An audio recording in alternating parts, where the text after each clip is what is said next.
what happens is on the ground level. We are trying to solve the liquidity problem in trading. So the only way is to utilize technology like blockchain. You know the identity of the product. Commodities, you don't know the identity.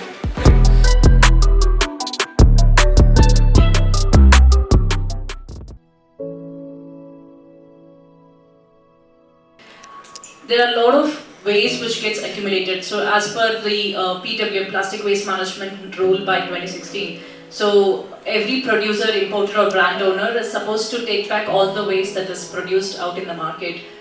But how many of these brands are actually doing this? So how many of them are actually registered on the EPR portal? So if people are from SPCB here, so you might be well aware that there are still a lot of brands, even in Tamil Nadu, who are not still registered. But they sent out so much of plastic out in the market. So how do you make sure that these plastics are sent to recycling centers to recycle further? And most of the time what happens is on the ground level. So Web3 can come into picture only when you have the ecosystem in place, what we call as Web2 ecosystem.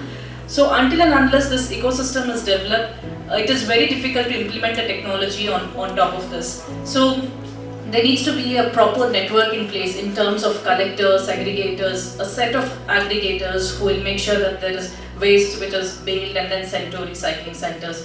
So since we have developed this particular ecosystem for quite a long time in the waste management sector, we are now able to bring in blockchain and showcase the complete traceability in terms of the waste which is collected till the time it goes to recycling centers. We can showcase the complete journey, and government in specific can utilize this platform to see how much of waste is collected and sent for recycling.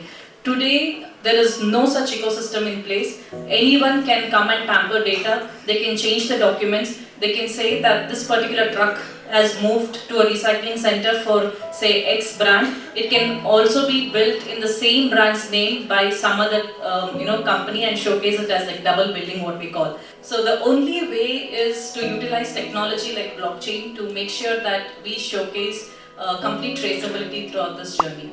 So we have launched something called as MetaBins. It's an NFT. So we see NFT, right? So it has evolved in the last 2 to 3 years, and an amazing concept where artists own, they can sell the art, and of course whoever is purchasing, they can own this as an asset. Now we didn't see there were a lot of no real world utility for this particular concept called NFT. So what we came up is if you hold our MetaBins, so it's a virtual asset, we will peg it to a real world utility, which is real world dustbin. So if you buy one NFT, so there is, in real world, there's a dustbin which is deployed. And the reason why we came up with this is, when we did survey, we understood that there were no enough dustbins in the country to dispose of the waste. So we understood that there needs to be more and more dustbins in the public places, parks, schools, multiple other locations. So we started deploying these dustbins. Now we are working with brands to make sure that these dustbins are deployed everywhere. So we have a mission million dustbins. So we are on this journey to make sure that we deploy this million bins across India to make sure that the waste is properly collected and then sent to facilities to process it further. So this is our intention. So through this, how now a consumer is also benefited, right? So he can hold this NFT, but also in the real world he is making an impact. He's becoming a part of the mission. He wants to see a cleaner India. So this, as a citizen of this country, this is something that I get an opportunity to be a part of, and I can contribute to this mission. So that's where a citizen is also happy about, is what we feel. So I think there is an increasing interest in exclusive products, right? I mean, when I say exclusive product, non-commodity products, right? So for example, organic food is an exclusive product. I mean, it's no longer, you know the identity of the product. Commodities, you don't know the identity of it, right? So there is an increased need for building identity to products, building the provenance data. So that's a problem we have been solving at scale. So if you're, for example, buying a product which claims to be a recycled, made from a recycled plastic, maybe that Divya is solving, how can the customer verify that claim on the product? So empowering the consumers to verify those claims which are made by brands and transparent. This is a problem that we have already solved and we have scaled that use case. The next big thing, again I will continue the exclusive term, right? When we talk about exclusive luxury products, I need a handbag, which is only has 50 pieces globally. How do I continue to produce it sustainably and consume it sustainably, right? Because the biggest challenge with more and more exclusive product, I think why we are interested in NFT, because there is always a cap on, there is always an artificial scarcity, right, which is created by these NFTs, right? So as we go towards more exclusive products, we cannot go back on the progress that we have made in terms of the environmental consciousness and other things, right? Exclusive, you can still be exclusive by being very conscious and participating in a circular ecosystem, which means that you should be able to, for example, I got a exotic leather bag, maybe I need a new model. What do I do with this? Don't dump it. Now you can resell, which means that the authenticity has to be maintained. So that is the next problem we are getting into. How we can increase the life of the product, how we can enable re-commerce. Still you can be exclusive, but more consciously exclusive products. Yeah, that's a great insight. Yeah. Okay, so there are a couple of real world problems that we are looking to target. Basically, one of it which may not touch everybody around here is that we are trying to solve the liquidity problem in trading as such. Especially on the blockchain side, on the crypto side. Nowadays, people always believe that a lot of people who are new to the crypto world believe that they are doing something wrong or something illegal, and that is the kind of projection that has been given to as far as crypto trading is concerned. So what we are trying to do at this point of time is that we are trying to basically, first of all, work with the banks as well as the governments around the world to basically off-ramp all these trading related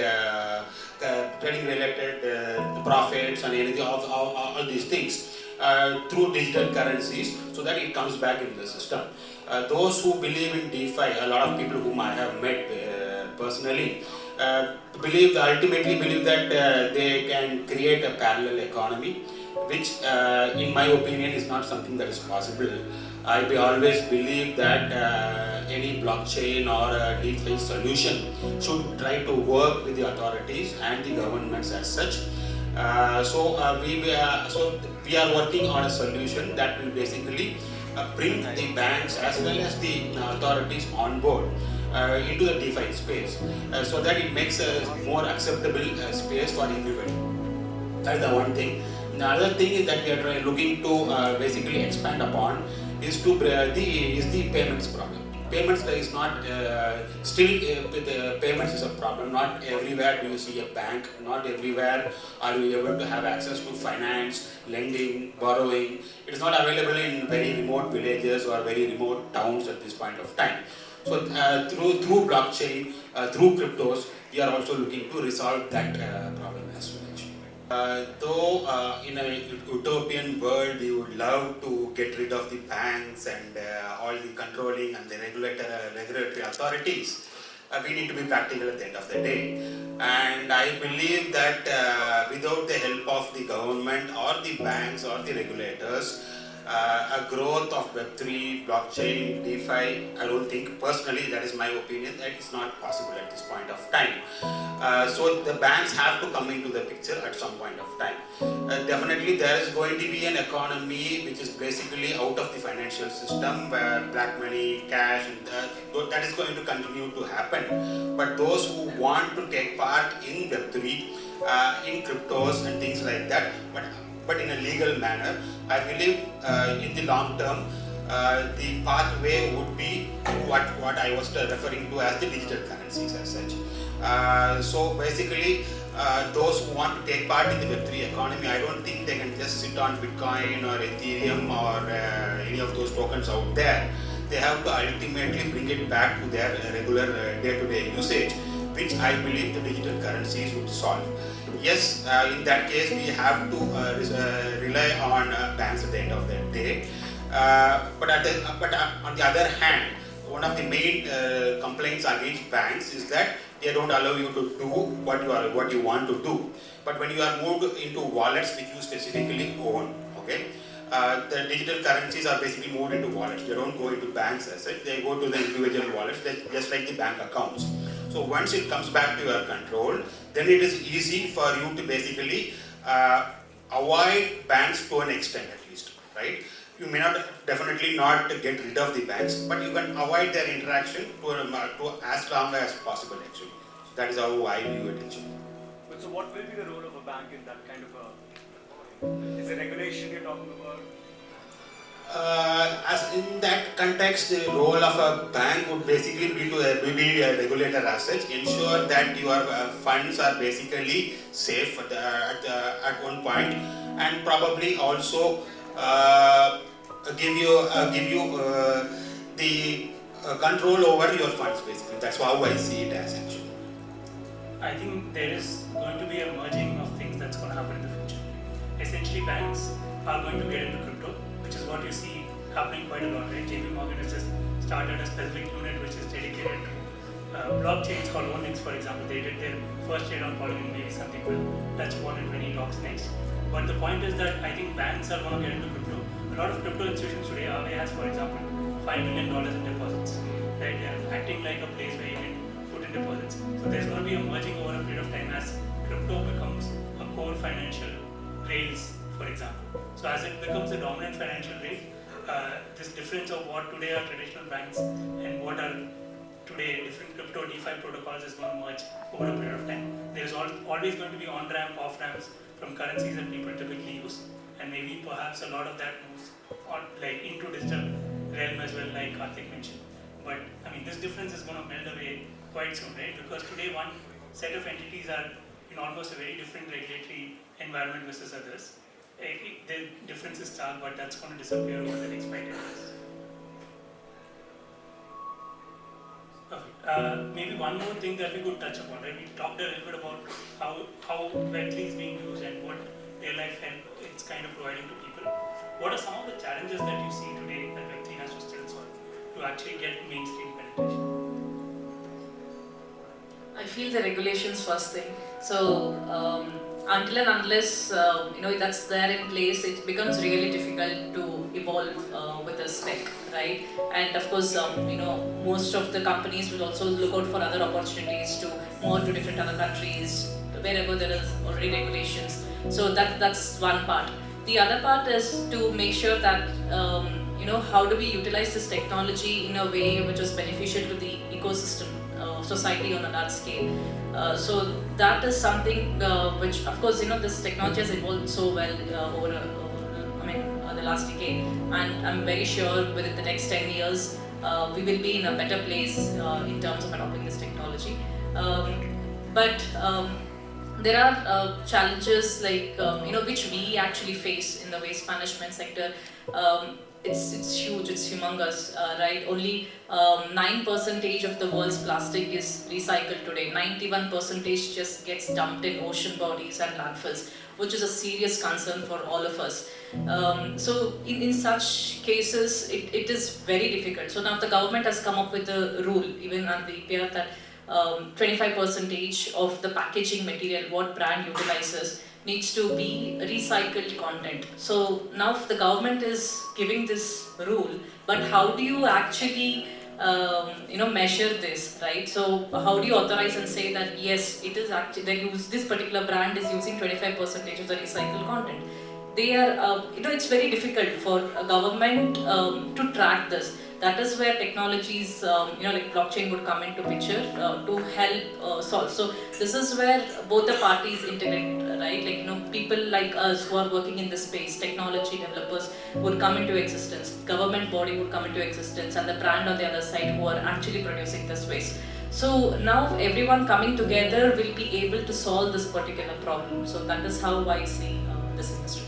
I think that's a great note to end on with some self-criticism as well. But glad to be able to share, folks. Thank you. Get on to the slides to again start explaining how we are building this tech on waste management. So, like already we said, like less than 10% of the plastics are majorly recycled. Rest all is not considered for recycling. It's all being pushed into landfills, and they're all like, you know, on the oceans and everything. So there is no proper segregation of waste. So when you throw every waste in a single bucket, what happens is it gets contaminated with the food waste. So we wanted to solve that as one of the major problems. And then though we have any sustainable related awareness, there is no citizen-based movements or citizens themselves, they don't take initiatives to handle these wastes properly. So these are the three major problems that we were facing in today's modern waste management industry, which we wanted to address it. So let's get on to the next slide. So we thought of bringing in some colorful items here. So that is where the NFT and metaverse came into the picture.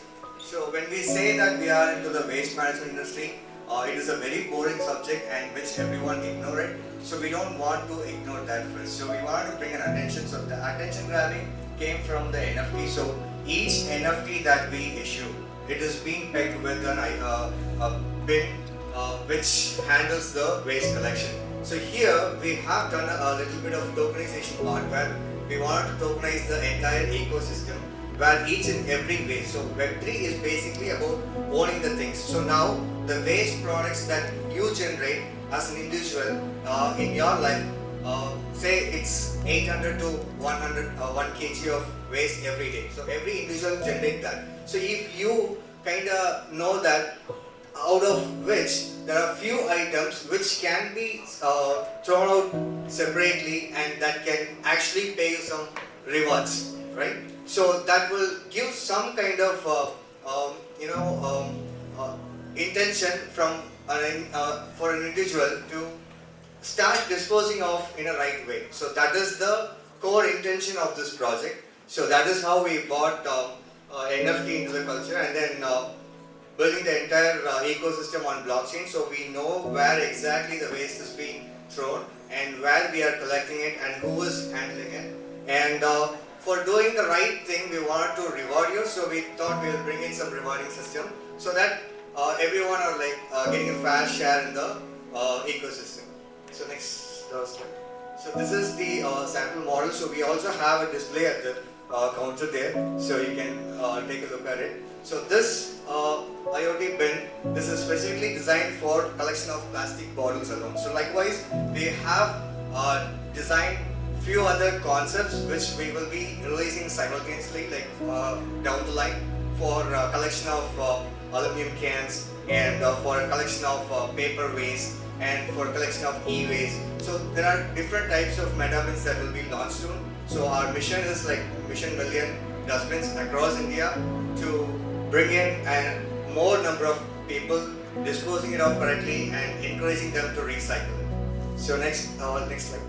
So this is the entire ecosystem. So I don't want to give you a full detail, but I'll just give you a gist of it. So waste generators are generally the people who manufacture a lot of products like water bottles and chocolates, any product per se. So those people actually send out a lot of products into the ecosystem, and we people consume it and throw off the waste irresponsibly. So that is something that needs to be taken care of. So they have a mandate system where the producers and brands, they have to take it back from the equation. So now what we are doing here is, we are, as a consumer, we are enabling the consumer and the brands to interact each other with our ecosystem, where they can directly dispose of in any of our bins. In return, they are being incentivized or rewards. Okay, so now the demand, we know that the entire waste is the overall commodity that is being tokenized, and the demand and supply has to be there. So now we have retail market manufacturers who uses the recycled products. So now they say that they use the recycled products, but do they have a valid proof for it? No. So now when they purchase the products from our inventory, from the recyclers who actually recycles and push it on the marketplace. When the retail manufacturer purchases it could be pellets or granules, whatever they purchase it, that will have the entire traceability from where the waste is being picked and where it has been recycled. So this is exactly what we want to bring in. And usually upcycled products are very less in number, so we wanted to encourage people to start using more number of recycled things to create more number of upcycled markets. So we do have plan for a upcycled product marketplace where these products can be sold. So now we completely close loop all the segment of the waste management so that the citizens are empowered to dispose of their waste and segregate it, and we wanted to call it that way, like segregate to earn. And then recyclers, they kind of make money by recycling, so say like recycle to earn. So this is how we wanted to project this. So these are few products that are made out of cigarette butts, toothbrushes, and plastics that we consume in our everyday life. So these will be available for in the marketplace, which can be redeemed through our system. So this is what we wanted to implement, and by implementing this solution, we should be able to achieve a lot of sustainable goals. So you have it. Yes, so that was a good effort. I'm very sure this will have a long, rather key thing. Thank you for that small, wonderful demo. Thank you. We'll take up the question in the